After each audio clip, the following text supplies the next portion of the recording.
wherein andun, ang leader that time is no other than Joshua.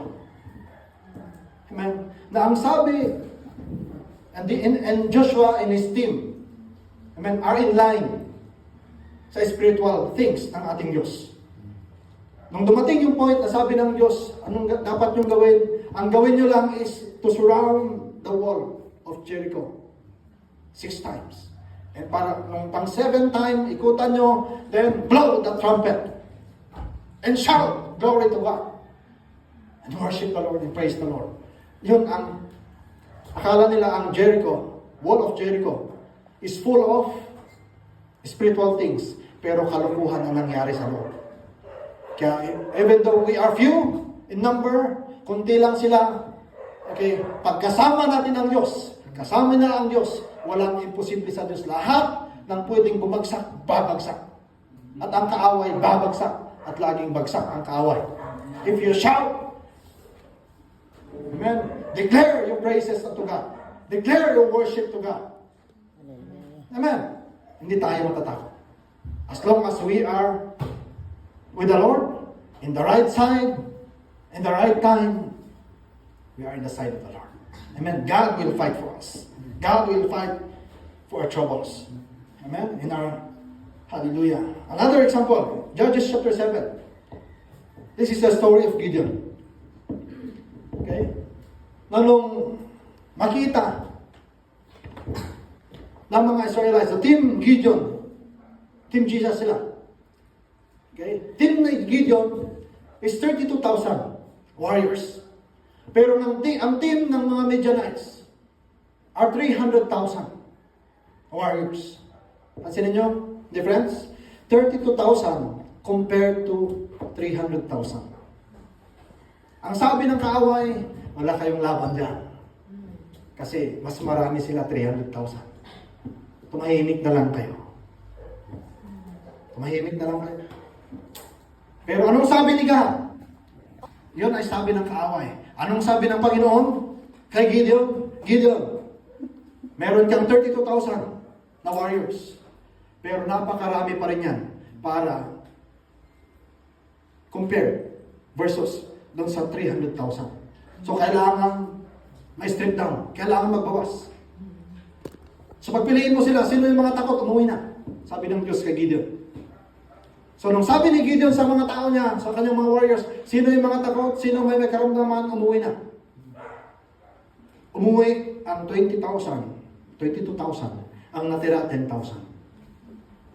Versus 300,000.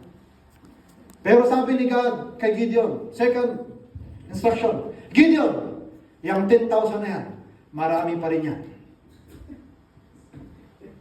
Dalhin mo sila sa ilog at dadaan sila sa test. Tetestingin ko sila. So nung dinala ni Gideon ang 10,000 na warriors niya sa ilog, sabi ng Diyos kay Gideon, painumin mo sila lahat. Dalawang klase sila uminom.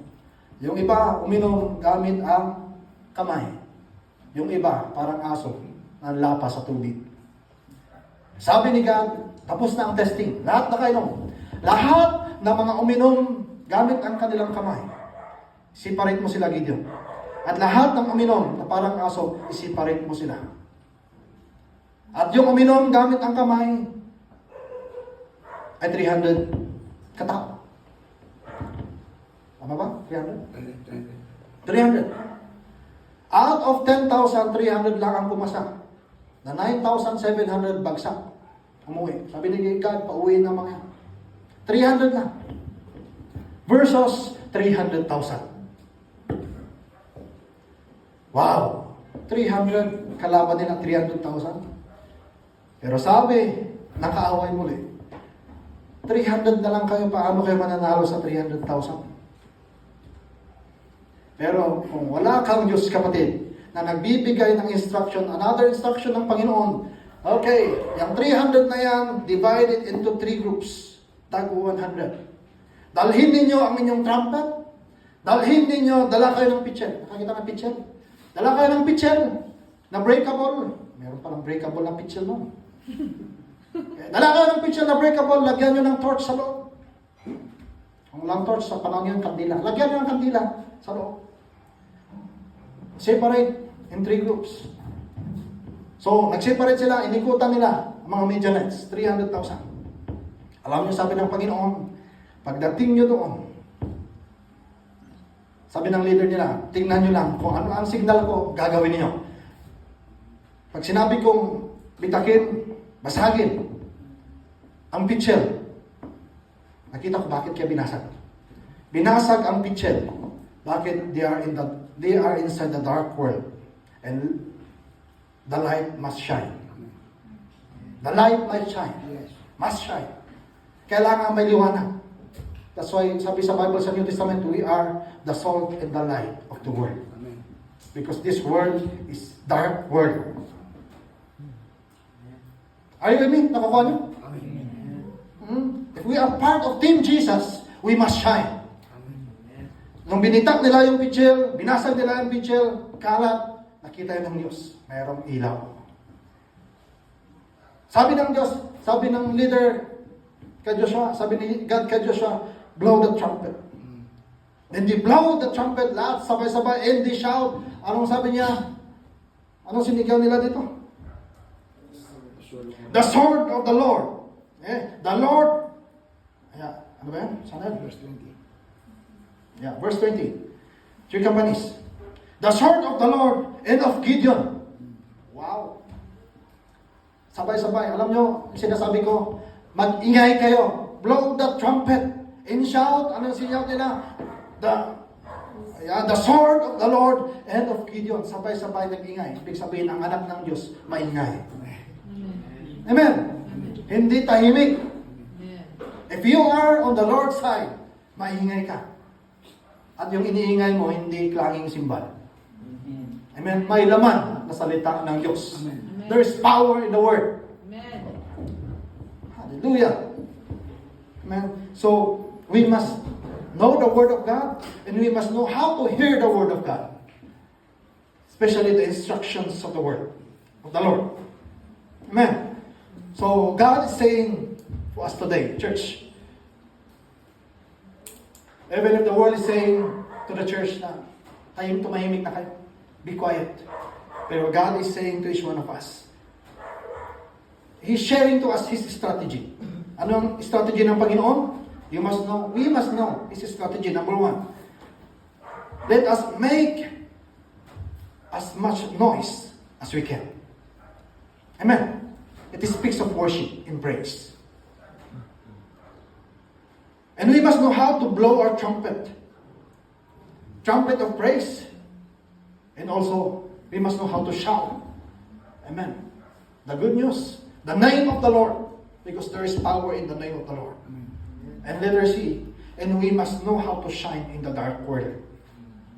We must shine. Amen. Nagniningning pa ba ang inyong mga ilaw? O pundido na? 110 ba yan o 220? O solar na ngayon. Mga kapatid. Amen. Are you with me? Nakukuha niyo yung message? We must shine this time. We must shine. We must know how to worship and praise the Lord. We must know the time and season how to shout. When to shout. Amen. Shout hallelujah to God. Amen. Hallelujah. As part of Team Jesus, we are also fans of God. Amen. We are fans of God. Alam niyo yung cheer? Fans? Hindi F-U-N. F-A-N. Fans. We must be fans of our God.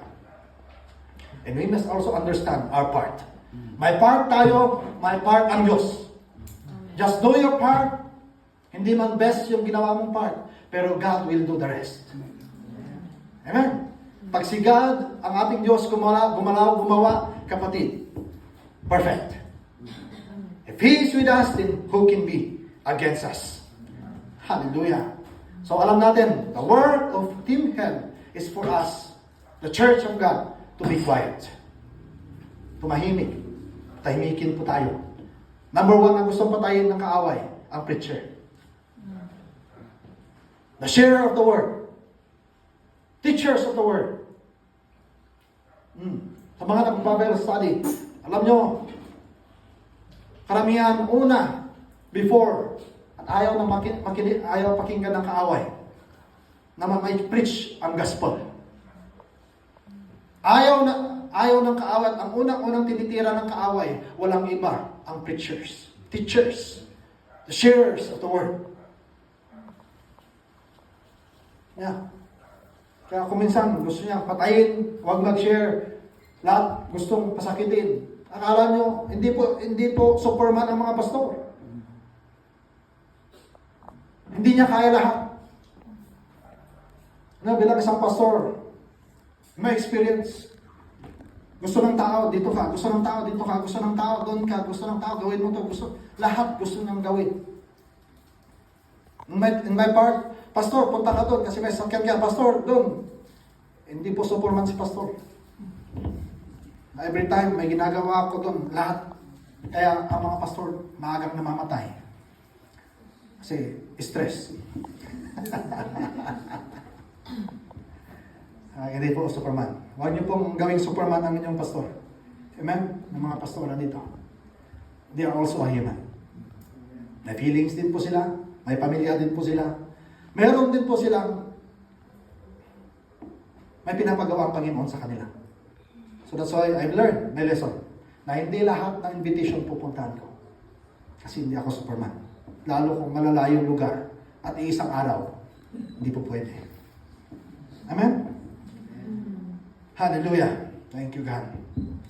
Team Hell, the work of Team Hell is to silence the voice of God. The work of Team Hell is to silence the voice of the Holy Spirit. The work of Team Hell is to silence the voice of the Word. Ayaw ng kaaway. Mamuksan ang Bible. Kaya, kapatid, bakit kaya hindi ka nagdadala ng Bible? Sagutin mo. Mabigat kasi. Bakit hindi ka nagdadala ng Bible? Bakit hindi ka nagbabasa ng Bible? Busy kasi. Kapatid, if you are part of Team Heaven, bring your Bible with you. Are you with me? Ulitin ko. If you are part of Team Heaven, bring your Bible with you. Marami ng gadgets. Kung mabigat yung Bible mo, you can install an application. Bible application sa inyong mga gadgets. Amen? Because you are part of Team Heaven. Kung ayaw mo, alam ko na kung saan team ka. Hallelujah. Lahat ang gusto ng Team Hell is to turn down the volume of the church. Turn down the frequency of the church.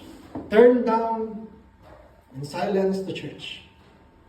And close the church. Kill the church. That's the work of the enemy. Amen. Hallelujah. Ano pa ang gusto gawin niya? To turn up.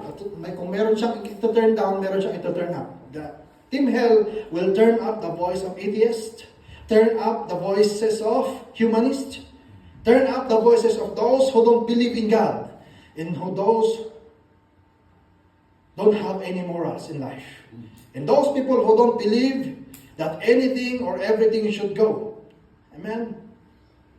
That there is no such thing as absolute truth. That's the work of the enemy. And throw away, especially to throw away the law of God. Amen?